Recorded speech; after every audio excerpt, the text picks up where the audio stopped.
we have a sense of challenges and obstacles and a beginning understanding of the distinction between them. And I've commented on it in some previous videos that you can watch. And if it would be helpful to you for me to comment on it some more or to answer specific questions about it, please email me those questions and I will prepare short video responses to them. What I think is most important now, assuming that you have a pretty decent understanding of, at least conceptually, the difference between challenges and obstacles and the value in being able to parse our experience so that we see more clearly what is a challenge, what is something that's happening, and how it is that our resistance is leading to a series of obstacles. And among other things, those obstacles can take the form of feelings like frustration or anger or resentment, and how it is that practicing mindfulness can be helpful for seeing more clearly, being more mindfully aware into the true nature of anger and frustration and resentment, etc., or the thoughts that we're having about someone or about ourselves that may not be so generous or too generous, as the case may be, and the sensations in the body that might be gripping and really weighing us down, and how it is that we can in some ways free ourselves from the trappings of these obstacles so that we can then attend to the challenges in life, our own, those of our clients, etc., in a much more skillful and effective way. So at this stage in the game, with that more refined, parsed understanding of challenges and obstacles, and please know that it's nuanced.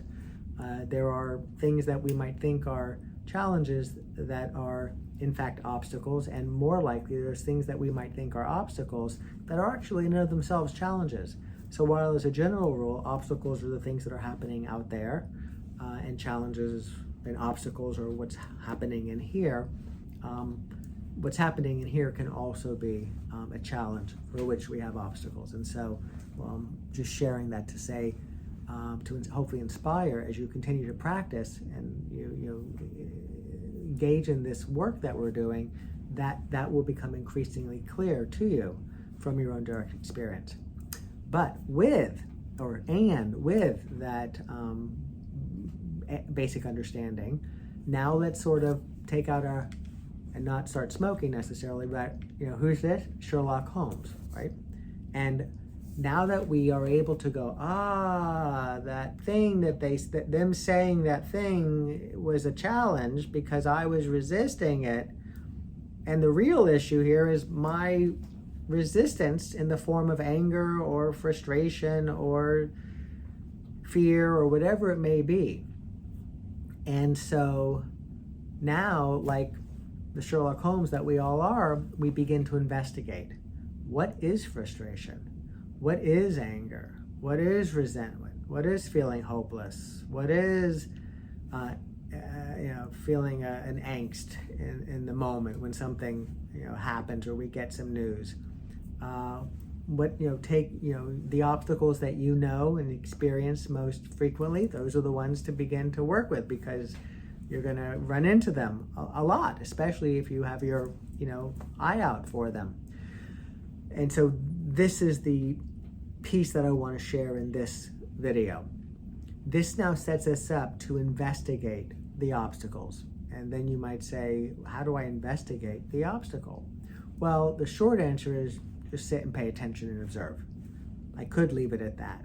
But oftentimes we can feel like we'd like to have a little buoy or something to hang on in the water, because why am I doing this? Remember, practicing mindfulness is like brushing our teeth, where there's the near term, where we might feel a little bit, relaxed or calm. And then there's the long term, and also have fresher breath right away. And then there's the long term, where we really are working on, better dental health, which would be equivalent of, better mental health and seeing things more clearly. And if we were brushing our teeth each day and we were every day saying, well, is this working? Do I have better dental health? We wouldn't really know for 6 months.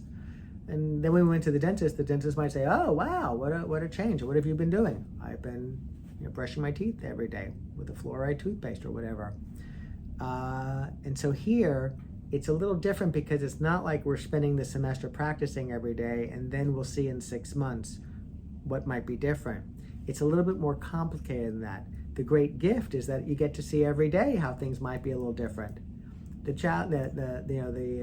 curious piece is that it's much more likely to be a little shift because the time passage is so short as days move on. But over time, it reveals itself, and even in short moments, it can really reveal itself. And many of you have spoken to how you've begun to experience that.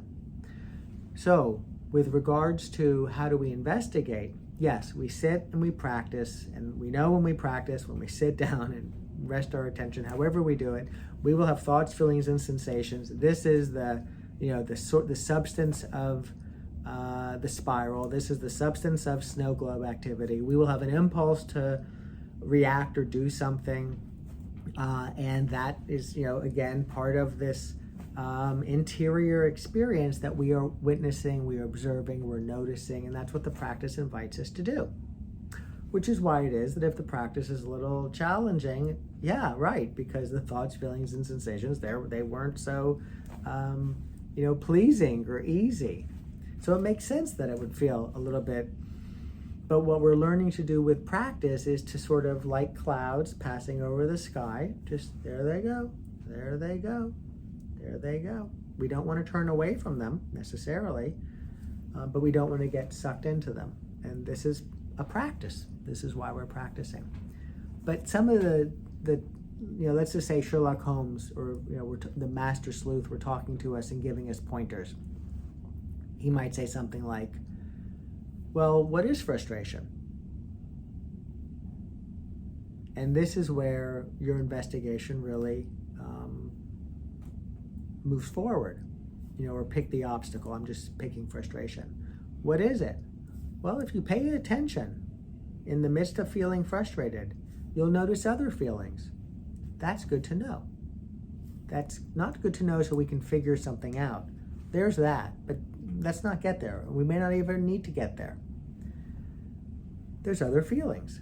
And oh, look at that. There's lots of thoughts that are accompanying it. Interesting. There's here's these feelings, and there are these thoughts, and they're arising alongside one another. And there's these sensations in the body. We could call that level 1. Like there's the obstacle, frustration, and underneath it are thoughts, feelings, and sensations, and impulses. Then we could say, okay, that's good to know, and to keep noticing them, because we'll notice them emerge again and again and again. And then we could say, well, what is there that we could notice about the thoughts or the feelings or the sensations in the body? And if you pay close attention, you will notice more. We can get increasingly granular. Some things you might notice, but I don't want to give it away, because knowing it intellectually is really nothing. Experiencing it directly is pretty much everything. And we notice that the thought comes and goes. We notice that the feelings come and go. We notice that the sensations in the body come and go. Okay, that's interesting. But let's keep paying attention. What else do we notice? Well, they also change. And they get more intense and less intense. And sometimes they re-emerge, newly generated. Because the thought's gone, the feeling's gone, the sensation's gone shortly after. Sensations may last a little longer, feelings may linger a little bit. Thoughts, they come and go very quickly. So they all have a relatively short half-life, a little different perhaps. And then we might regenerate. And then when we have the thought again, that is when we think the same thought we thought before, or the thought we had before pops up again, the feelings and the sensations may come right alongside it. That's the conditioning. And we begin to notice, oh, these are conditioned. This brings about this, brings about this, and brings about this. And we're not trying to write a paper on this. We're interested in knowing it firsthand. Knowing it firsthand. That's what Sherlock Holmes is doing. He's gathering information, but he's not trying to come up with a grand theory.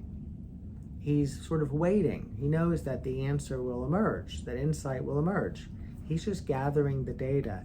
And that's what we're doing when we're practicing. And of course, you could be in class or you could be in conversation with somebody and something could happen and there's frustration and there's your opportunity to, for at least a moment, investigate. So this is a very strong suggestion that you really begin to zero in on the common obstacles that you experience and that you really become increasingly adept at investigating them when they arise, not with the analytical mind, but with the experiential knowing of you, one of your most essential and fundamental forms, these thoughts, feelings, and sensations that make up so much of our experience and that influence so much of our decision-making and conduct, which it may very well be, as we're beginning to consider, and you probably have long known, oftentimes does not serve us well. And so we can serve ourselves a lot more meaningfully by spending a little time, as we are, turning our attention to our experience moment by moment. Hope this is helpful. Wishing you well.